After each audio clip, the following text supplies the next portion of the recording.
Hello नमस्कार प्यारे साथियों, आप सभी का स्वागत है एक नई क्लास में। बिना समय गवाए करते हैं आज की क्लास की शुरुआत। आज का पहला प्रश्न है, मारवाड़ के राठौड़ों का संस्थापक किसे कहा जाता है? मारवाड़ के राठौड़ों का संस्थापक किसे कहा जाता है? दूहड़ को, मल्लीनाथ को, राव सिंहा को या राव जोधा? राठौड़ों के संस्थापक सभी साथी एक बार कमेंट करके बताएंगे राठौड़ों का संस्थापक। तो इसका राइट आंसर है Rao Sinha. Option C right हो जाएगा, Rao Sinha. Option C right है। अगला प्रश्न है, मारवाड़ के राठौड़ों का उद्धारक किसे कहा जाता है? मारवाड़ के राठौड़ों का उद्धारक किसे कहा जाता है? राव मालदेव को, राव सिंहा को, करण सिंह को या चूड़ा को? मारवाड़ के राठौड़ों का उद्धारक बिल्कुल राइट आंसर है, ऑप्शन बी से हो जाएगा, राव सिंहा। अगला प्रश्न, जोधपुर शहर की स्थापना कब हुई थी? जोधपुर शहर की स्थापना कब हुई थी?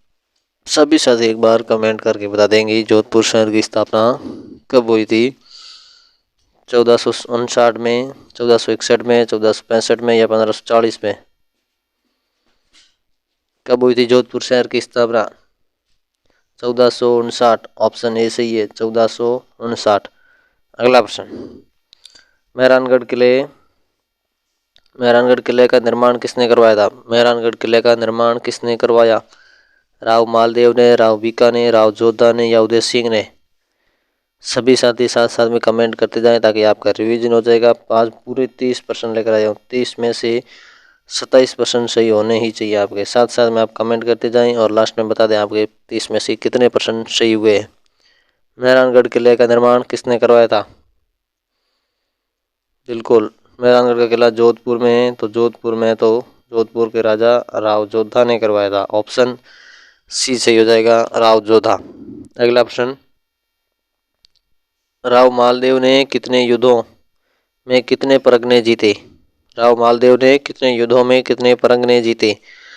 52 युद्धों से 58 परगने, 51 युद्धों से 17 परगने, 35 युद्धों से 22 परगने या इनमें से कोई नहीं? राव मालदेव ने कितने युद्धों में कितने परगने जीते थे? बिल्कुल राइट है, 52 युद्धों से 58 परगने जीते थे। ऑप्शन ए सही है अपना, ऑप्शन ए राइट हो जाएगा, 52 युद्धों से 58 परगने जीते राव मालदेव। अगला प्रश्न बहुत ही मोस्ट प्रश्न है, आज की क्लास बहुत ही मोस्ट है। पाहेबा साहेबा का युद्ध कब हुआ? पाहेबा साहेबा का युद्ध कब हुआ था? 1437 में, 1450 में, 1541 में, 1560 में? पाहेबा साहेबा का युद्ध कब हुआ? 1541। ऑप्शन सी सही है, सी ऑप्शन राइट हो जाएगा, 1541 पाहेबा साहेबा का युद्ध। अगला प्रश्न, पाहेबा साहेबा का युद्ध किस किस के बीच हुआ था? पाहेबा साहेबा का युद्ध किस किस के बीच में हुआ था? जैत सिंह और मालदेव, हुमायूं, मालदेव, अकबर और चंद्रसेन, अजीत सिंह और अमर सिंह? किस किस के बीच में हुआ था पाहेबा साहेबा का युद्ध? सभी साथी एक बार कमेंट करके बता दें पाहेबा साहेबा का युद्ध किस किस के बीच हुआ था? बिल्कुल राइट है, जैत सिंह और मालदेव, जैत सिंह और मालदेव के बीच में हुआ था। ऑप्शन ए सही है, ए राइट हो जाएगा। और अगला प्रश्न, तो एक बार सभी साथी क्लास को लाइक जरूर करें। और अगला प्रश्न है, गिरी सुमेल का युद्ध कब हुआ? गिरी सुमेल का युद्ध कब हुआ था? सुमेल गिरी का युद्ध कब हुआ या गिरी सुमेल का युद्ध कब हुआ? 1667 में, 1540 में, 1544 में या 1561 में? गिरी सुमेल का युद्ध कब हुआ? गिरी सुमेल का युद्ध किस किस के बीच में हुआ था? मालदेव व शेरशाह के बीच में, वह शेरशाह सूरी के बीच में हुआ था गिरी सुमेल का युद्ध। गिरी सुमेल का युद्ध हुआ था और गिरी सुमेल के युद्ध में चंद्रसेन की विजय, राव शेरशाह सूरी की विजय हुई थी। और कब हुआ था ये? ऑप्शन सी सही है, 1544 में हुआ था, 1544 राव मालदेव और शेरशाह सूरी के बीच में। अगला प्रश्न, जालोर की कुंजी किसे कहा जाता है? जालोर की कुंजी किसे कहा जाता है? सिवाना को, नागौर को, आबू को, या इनमें से नहीं है? जालोर की कुंजी किसे कहा जाता है? सिवाना। ऑप्शन ए सही है, सिवाना। अगला प्रश्न, भंड देवरा मंदिर कहाँ स्थित है? भंड देवरा मंदिर कहाँ स्थित है? कोटा में, बूंदी में, बारा में, या झालावाड़ में? भंड देवरा मंदिर कहाँ स्थित है? कोटा में, बूंदी में, बारा में, झालावाड़ में? सभी साथी कमेंट करके बता देंगे। तो इसका राइट आंसर है बारा। ऑप्शन सी सही है, बारा। अगला प्रश्न,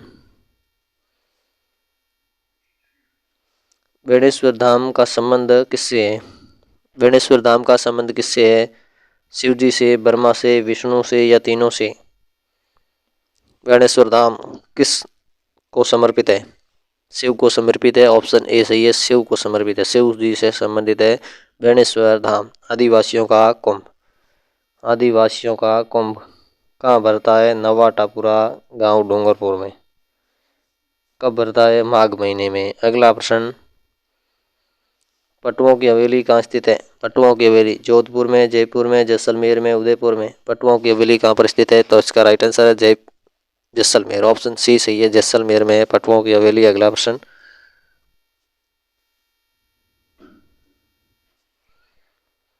अकबर द्वारा निर्मित शुक्र तालाब किस किले में स्थित है?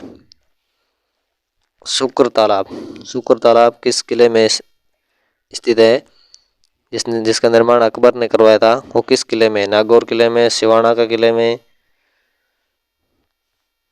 शेरगढ़ किले में, या गागरोन के किले में? तो इसका राइट आंसर है नागौर के किले में। ऑप्शन ए सही है, नागौर का किला, नागौर में शुक्र तालाब नागौर किले में। अगला प्रश्न, अगला प्रश्न है, गुप्तकालीन भ्रमर माता का मंदिर कहाँ स्थित है? गुप्तकालीन भ्रमर माता का मंदिर कहाँ स्थित है? सोजत में, छोटी छादड़ी में, पिरावा में, या बानेरी में? भ्रमर माता का मंदिर कहाँ स्थित है? छोटी छादड़ी। ऑप्शन सी सही, बी सही है, छोटी छादड़ी। ऑप्शन बी राइट हो जाएगा, छोटी छादड़ी में भ्रमर माता का मंदिर है। और अगला प्रश्न है, डूंगरशाही ओढ़नियाँ कहाँ पर तैयार की जाती है? डूंगरशाही ओढ़नियाँ कहाँ पर तैयार की जाती है? जोधपुर में, जयपुर में, बांसवाड़ा में, या उदयपुर में? डूंगरशाही ओढ़नियाँ कहाँ तैयार की जाती है? तो इसका राइट आंसर हो जाएगा जोधपुर। ऑप्शन ए सही है, जोधपुर में, न कि डूंगरपुर में। कई लोग डूंगरशाही के मतलब ये डूंगरपुर समझेंगे, ऐसा नहीं है, जोधपुर सही है, डूंगरशाही ओढ़नियाँ जोधपुर। ऑप्शन ए सही है अपना। और अगला प्रश्न, उमा दे किसकी पुत्री थी? उमा दे किसकी पुत्री थी? उमा दे किसकी पुत्री थी? राजा लोणकरण भाटी की, राव बीका की, मोटा राजा उदय सिंह की, या गज सिंह की? उमा दे किसकी पुत्री थी? उमा दे, उमा दे को रूठी रानी के नाम से जाना जाता है। रूठी रानी, जो विवाह की पहली रात से ही रूठ गई थी और पूरे जीवन रूठी हुई रही थी, तो इसको रूठी रानी कहा जाता है। उमा दे को ये किसकी पुत्री थी? तो ये थी राजा लोणकरण भाटी की, राजा लोणकरण भाटी। ऑप्शन ए सही है, लोणकरण भाटी की पुत्री थी उमा दे। अगला प्रश्न, हिंदू बादशाह और हसमत वाला राजा किसे कहा जाता है? हिंदू बादशाह और हसमत वाला राजा किसे कहा जाता है? अमीर को, राव मालदेव को, राव चंद्रसेन को, या चूड़ा को? हसमत वाला राजा या हिंदू बादशाह किसे कहा जाता है? Rao Maldev. Option B right है, राव मालदेव को कहा जाता है। अगला प्रश्न है, चंद्रसेन को अन्य किस नाम से जाना जाता है? राव चंद्रसेन को अन्य किस नामों से जाना जाता है? प्रताप का अग्रगामी, मारवाड़ का प्रताप, मारवाड़ का भूला बिसरा राजा, या उपयुक्त सभी? राव चंद्रसेन को। तो इसका राइट आंसर है उपयुक्त सभी। मारवाड़ का अग्रगामी भी कहा जाता है, मारवाड़ का प्रताप भी कहा जाता है, मारवाड़ का भूला बिसरा नायक भी कहा जाता है। तो इसका राइट आंसर है उपयुक्त सभी। ये सभी नाम से राव चंद्रसेन को जाना जाता है। अगला प्रश्न है, मतिरे की राड़ विवाद कब हुआ? मतिरे की राड़ एक विवाद हुआ था, वो कब हुआ? 1644 में, 1651 में, 1667 में, या 1680 में? मतिरे की राड़ विवाद कब हुआ? 1644 में हुआ था। ऑप्शन ए सही है। किस किस के बीच में हुआ था? अमर सिंह, अमर सिंह व करण सिंह के बीच में हुआ था। वह करण सिंह के बीच में हुआ था। करण सिंह मतिरे की राड काव्यवाद हुआ था। और अगला प्रश्न है, अलाउद्दीन खिलजी ने जालोर आक्रमण करके जालोर का नाम क्या रखा? जालोर पर आक्रमण करके जालोर जीत करके अलाउद्दीन खिलजी ने जालोर किले का नाम क्या रखा? खिजराबाद, खेराबाद, जलालाबाद या मोमिनाबाद? जालोर का क्या नाम रखा था अलाउद्दीन खिलजी ने? सभी साथी कमेंट करेंगे और एक बार बता देंगे क्या रखा था। तो इसका राइट आंसर है जलालाबाद। क्या रखा था? जलालाबाद। ऑप्शन सी सही है, जलालाबाद। ऑप्शन सी राइट है, जलालाबाद। और अगला प्रश्न, राजस्थान के किस किले में जल जोहर का प्रमाण मिलता है? राजस्थान के किस किले में जल जोहर का प्रमाण मिलता है? भरतपुर में, चित्तौड़गढ़ में, रणथंभौर में या जैसलमेर में? किस किले में जल जोहर का प्रमाण मिलता है? बिल्कुल ऑप्शन सी सही है, रणथंभौर के किले में जल जोहर किया का रानियों ने किया था, प्रमाण मिलता है। और अगला प्रश्न है, चौसा के युद्ध में शेरशाह ने किसे पराजित किया था? चौसा के युद्ध में शेरशाह ने किसे पराजित किया था? अकबर को, मालदेव को, उदय सिंह को या हुमायूं को? चौसा के युद्ध में किसे पराजित किया था शेरशाह ने? तो इसका राइट आंसर है हुमायूं को। हुमायूं को पराजित किया था। ऑप्शन डी से ये हुमायूं को पराजित किया। अगला प्रश्न है,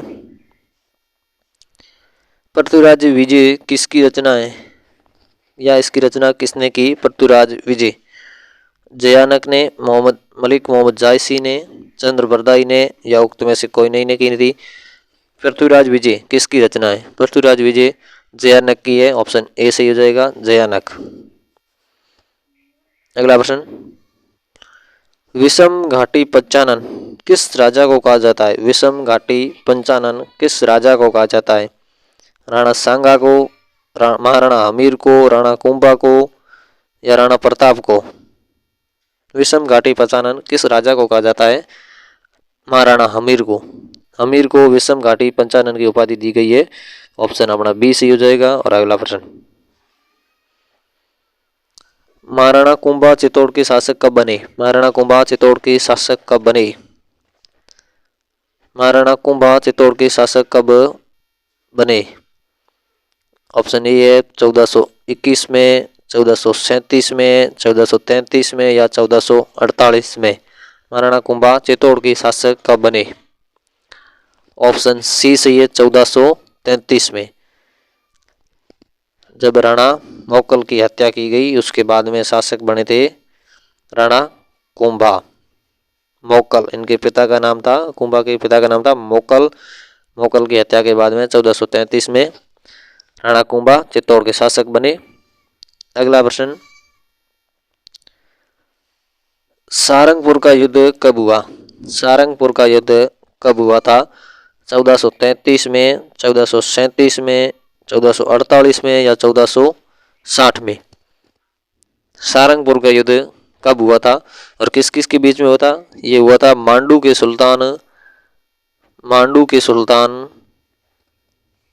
मोहम्मद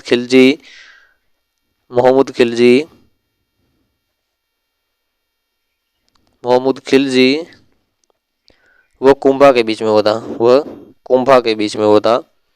मोहम्मद खिलजी और कुंभा के बीच में हुआ था। कब हुआ था? 1437 में। ऑप्शन बी सही है, 1437 सारंगपुर का युद्ध जिसमें कुंभा की विजय हुई। अगला प्रश्न, कुंभलगढ़ प्रशस्ति का रचयिता कौन है? कुंभलगढ़ प्रशस्ति के रचयिता कौन है? जयिता, कृष्ण भट्ट, रणछोड़ भट्ट तेलंग या कवि महेश? कुंभलगढ़ प्रशस्ति के रचयिता कौन है? इसकी रचना कब की थी? 1460 में। 1460 कुंभलगढ़ प्रशस्ति की रचना 1460 में किसने की? कवि महेश ने। ऑप्शन डी सही है, कवि महेश। अगला प्रश्न,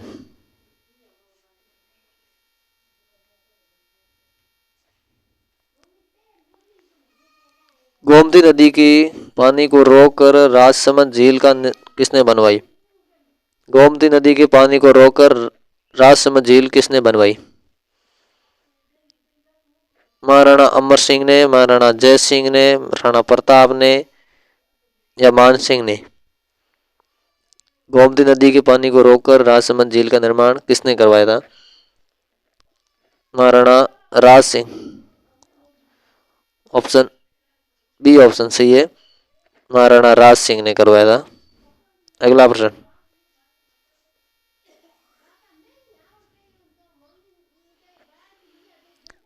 मुट्ठी भर बाजरी के लिए मैंने हिंदुस्तान की बादशाह को दी होती, ये किसने कहा था? मुट्ठी भर बाजरी के लिए मैंने हिंदुस्तान की बादशाह खो दी थी, ये किसने कहा था? राव मालदेव ने, हकीम खां सूर ने, शेरशाह सूरी ने या इनमें से कोई नहीं ने? ऑप्शन सी सही है, शेरशाह सूरी ने कहा था। ये गिरी सुमेल के युद्ध में कहा था। कब कहा? गिरी सुमेल के युद्ध में कहा था। गिरी सुमेल के युद्ध 1544 में। अगला प्रश्न, अगला और आज की क्लास का अंतिम प्रश्न है, 18वीं शताब्दी के मध्य में जाट वंश का किन रियासतों पर आधिपत्य था? जाट वंश का किन रियासतों पर आधिपत्य था 18वीं शताब्दी में? धौलपुर करौली पर, धौलपुर भरतपुर पर, अलवर भरतपुर पर या भरतपुर करौली पर? तो इसका राइट आंसर है ऑप्शन बी सही है, धौलपुर और भरतपुर पर जाट राजवंश का शासक था 18वीं शताब्दी में। ऑप्शन बी सही है। और आज के लिए इतना ही, फिर मिलेंगे नई क्लास में, तब तक के लिए जय हिंद।